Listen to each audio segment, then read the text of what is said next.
Thiruvananthapuram medical college ഹോസ്റ്റലിലെ 83 MBBS വിദ്യാർത്ഥികൾ ചികിത്സയിൽ. ഭക്ഷ്യവിഷബാധയെന്ന സംശയം. 3 ദിവസമായി ഹോസ്റ്റലിലെ വിദ്യാർത്ഥികൾക്ക് ആരോഗ്യ പ്രശ്നങ്ങൾ ഉണ്ടായിരുന്നു.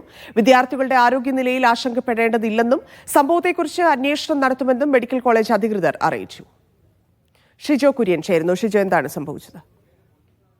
തിരുവനന്തപുരം മെഡിക്കൽ കോളേജിലെ വനിതാ MBBS വിദ്യാർത്ഥിനികൾ താമസിക്കുന്ന ഹോസ്റ്റലിൽ ഉണ്ടായിരുന്ന 83 പേർക്കാണ് ഭക്ഷ്യവിഷബാധ ഉണ്ടായിട്ടുള്ളത്. ഇവരുടെ ആരോഗ്യനിലയിൽ കാര്യമായിട്ടുള്ള പ്രശ്നങ്ങളൊന്നും തന്നെ ഇല്ല. വയറിളക്കം ഉണ്ടാവുകയും അതേ തുടർന്ന് 4 പേർ ഒരുമിച്ച് കഴിഞ്ഞ ദിവസങ്ങളിൽ ആശുപത്രിയിലെത്തി ചികിത്സ തേടുകയും ചെയ്തിരുന്നു. അതിന് പിന്നാലെയാണ് കൂടുതൽ പേർക്ക് സമാനമായിട്ടുള്ള ആരോഗ്യ പ്രശ്നങ്ങൾ ഉണ്ടായത്.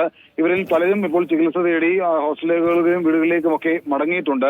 എങ്ങനെയാണ് ഈ ഭക്ഷ്യവിഷബാധ ഉണ്ടായത് എന്നുള്ള കാര്യങ്ങൾ ഇപ്പോൾ മെഡിക്കൽ കോളേജ് അധികൃതർ അന്വേഷിച്ചു വരികയാണ്. ഭക്ഷണം പുറത്തുനിന്ന് കൊണ്ടുവന്ന് കഴിച്ചവർക്കാണോ ഭക്ഷ്യവിഷബാധ ഉണ്ടായത്, അതോ ഹോസ്റ്റലിലെ തന്നെ ഭക്ഷണമാണോ എന്നൊക്കെയുള്ള കാര്യങ്ങളും ബന്ധപ്പെട്ട അധികൃതർ അന്വേഷിക്കുന്നുണ്ട്. അതിൽ നിലവിൽ ആരുടെയും സ്ഥിതി ആശങ്കപ്പെടുന്നതല്ല.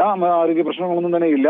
വയറിളക്കവും മറ്റു കാര്യങ്ങളും ഉണ്ടായതിനെ തുടർന്ന് 4 പേർ ഒരുമിച്ച് ചികിത്സ തേടിയപ്പോഴാണെങ്കിൽ ഭക്ഷ്യവിഷബാധ ഉണ്ടായി എന്നുള്ള കാര്യം ഹോസ്റ്റലിൽ അറിഞ്ഞു. അതിന് പിന്നിലെ കൂടുതൽ വിദ്യാർത്ഥിനികൾ കൂടി ചികിത്സ തേടുകയായിരുന്നു. എന്തായാലും കൂടുതൽ വിദ്യാർത്ഥിനികളും വീട്ടിലേക്ക് മടങ്ങിയിട്ടുണ്ട്.